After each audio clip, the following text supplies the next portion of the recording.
back there. Sure. And he helped me up the banking, and he handed me the camera so to help me up the banking. And I had it, my knees gave out, I was shaking. And I went down on my knees, I picked the camera up, I took the one photograph, and then put it down. I had them both out. You could have taken 20 pictures. Oh, absolutely. Right. But I wanted to watch it, and I was, and your mind tries to rationalize.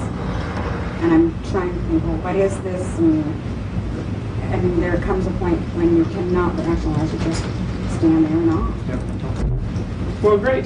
Anything else, any other typical questions you get asked? Or most of the people that interview you are those who believe in evolution. Yes. And how do you feel about that? You don't like that? I agree with you 100%. And I appreciate you letting me use your picture. I put it on one of my posters. Wonderful. And I have quite a few pictures from different people. And my motive is to strengthen people's faith in the Bible. The Bible is the Word of God. And there's Sandy's picture. You've been featured in a number of shows and magazines and things like that. And you've lived here how long in Winchester? About 20 years. 20 years. So you had no intention of trying to become a celebrity by photographing Jan. No, as a matter of fact, I really didn't even want to publish. I kept it a secret for 2 years, and then I made them keep it in the scientific world.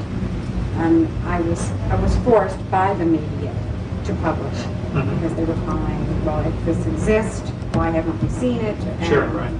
so I was forced to, and that's why I put a copyright on so that I could have some control and some protection as to who's going to use it. Right.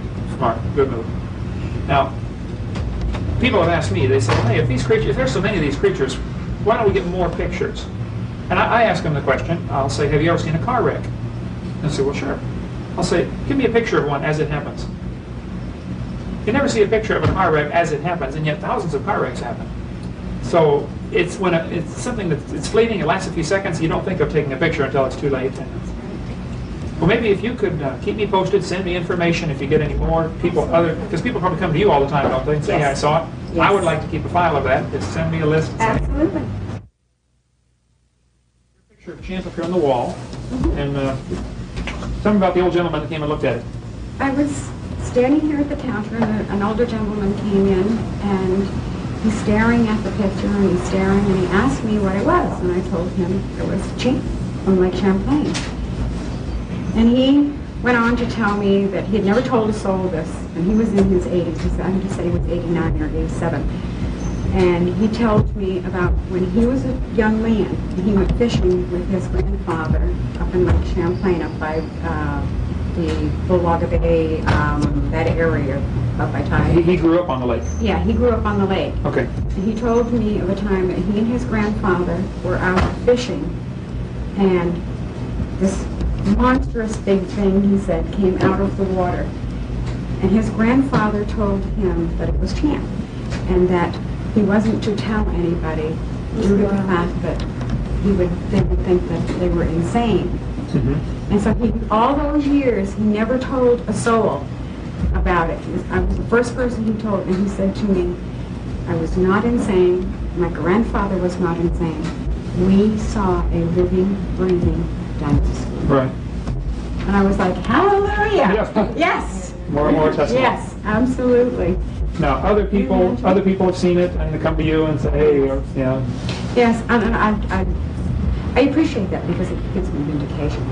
Right. I'm not crazy. I'm not prefabbing. This is what I saw. This is what they saw, and we all saw something. And what? Someday maybe the lake will give up her secret. Who knows? But let's not kill it. Don't kill it. No. Great. Well, thank you so much. You got customers here. We're going to let you go.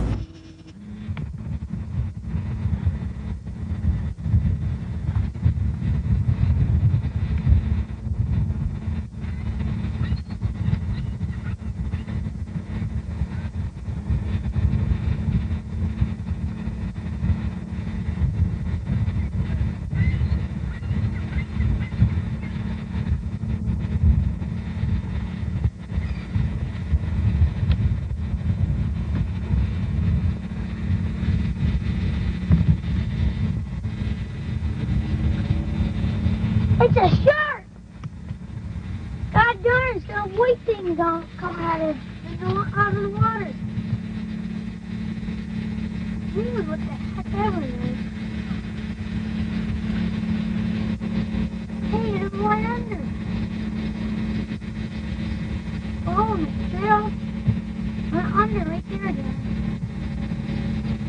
You see those binoculars? Huh? You see those binoculars? It was a shark. No, it's not a shark.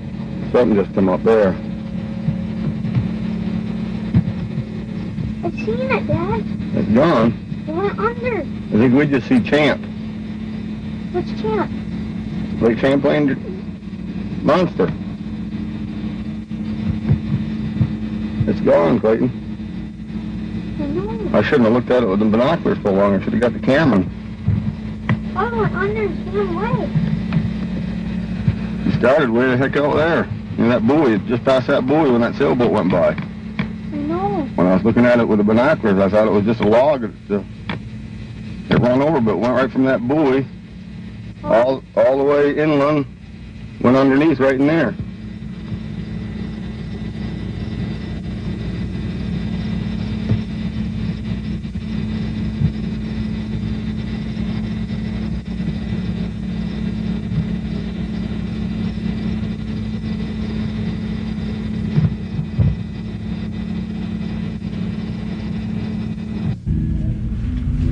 This is a giant squid of the species Architeuthis ducks.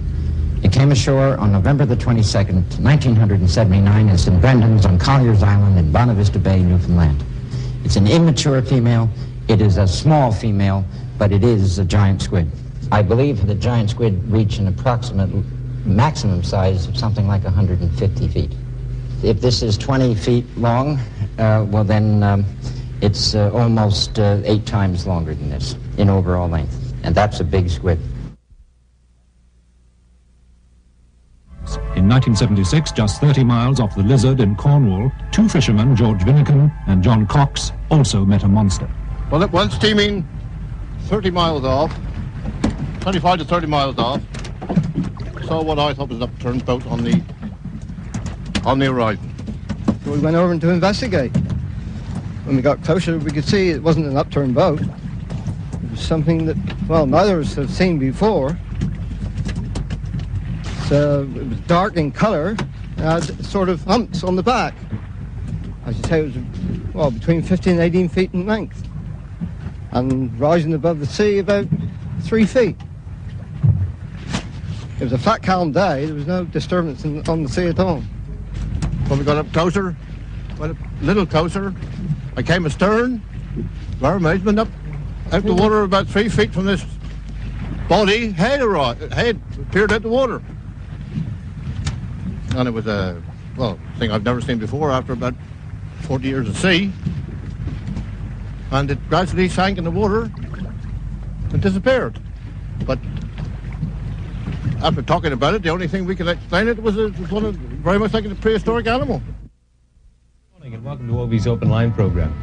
I do believe that's what's going on in here this morning. Teresa, how are you? I'm fine, thank you. We're talking about the Ogopogo today. A lot of people in the area have seen it. The legend goes on for many years, and we'll be talking to some experts. I believe we've got Arlene Gall coming in. Arlene wrote a book on it. That's right. But we're going to go to the phone lines right now. Line 2, good morning. Hello there. Mr. Puglish. Yes, go ahead, sir.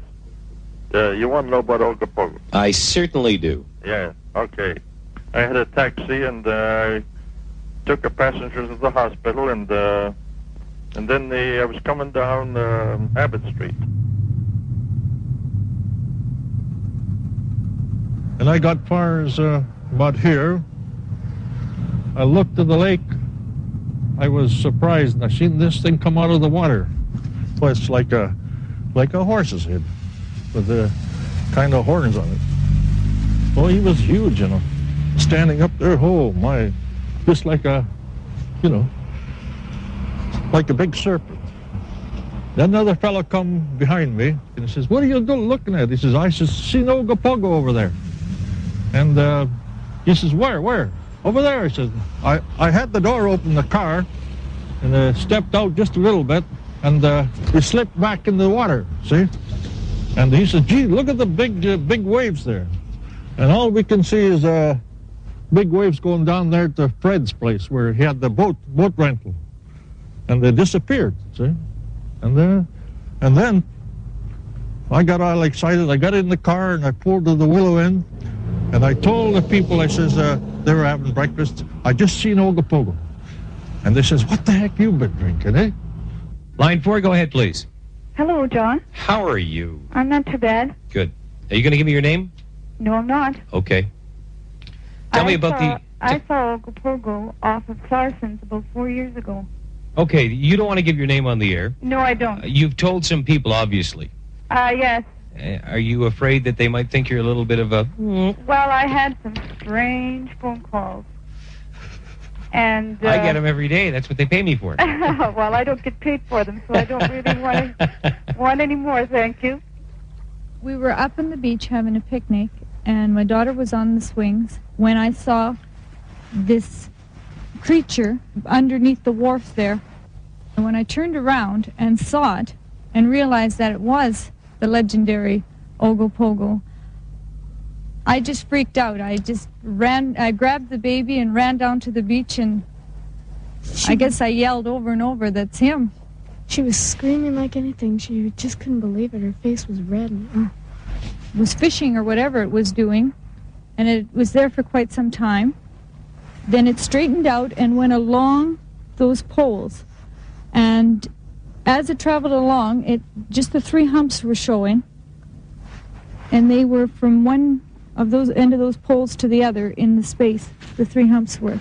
It traveled along the beach till about the corner over there, and then it turned and went straight across the lake. All right, we're going to break from the phone calls right now and introduce to you someone that's well known in the Okanagan Valley, Arlene Gall. Arlene has written a book on the Ogopogo. Good morning, Arlene. Good How are you? morning, John. Morning, Teresa. Good morning, Arlene. How many sightings have you documented? Literally hundreds. Literally hundreds. When was the first sighting? The very first sighting was in 1852. The first documented sighting in 1852. Okay, 1852, and it's now 1980. Do we take it to mean that there must be more than one Ogopogo? There definitely appear to be more than one. There has been a film that was made, and I think it was back in 1968. It's pretty hard not to believe when you see it right in front of your eyes. Tell us about that film this morning. The Folden film was taken in 1968 by a gentleman by the name of Art Folden. He was returning from a trip to his home in Chase. And as he neared Peachland area, he spotted an object out on the lake, and he said to his wife, look, there's Ogopogo. And she laughed at him. And he got out and started filming the creature. And what we see in the film is a large animate object moving through the water, surfacing and submerging at various speeds and at various times. And it also shows the creature taking off at very high speed, producing a massive wake. And this is the footage in the film that I like very much, because you see a creature just pushing water something terrifically with a massive wake in front, just creating huge wave action. This is believability on my part. Have there been any recent sightings? We've had approximately 7 to 8 sightings this year, but we have one that has been the very best sighting. Why? It was the Rieger family. It was a beautiful day. The water was just as calm as glass. When I just took a look across, I could see a big wave coming. And at that time, I just didn't take much notice of it, and it kept coming closer, and I thought to myself, why would there be a wave coming if there's no wind or anything? So I called to my son. I says, come on back here. And I says, take a look and see if you think what the heck's coming down the lake here. So he took a look at it, and he says, gee, I don't know. So we had his grandson. My grandson was along too. And he said, hey, Grandpa, he says, that's the Ogopogo. It would have ran right into us, but we had to weir the boat off alongside. And then we followed it alongside for about, maybe 15 to 20 minutes. And I'd say the monster was possibly 14 to 16 feet long, which was above water, sticking above about 3 feet. And had quite a hump on the front shoulders and had a hump on the back where the tail went. And I'd say the tail was approximately, probably 30, 40, maybe 50 feet, because we couldn't see the end of it. But he did have a long tail. He had 4 legs, and I'd say the monster weighed approximately maybe 30 ton.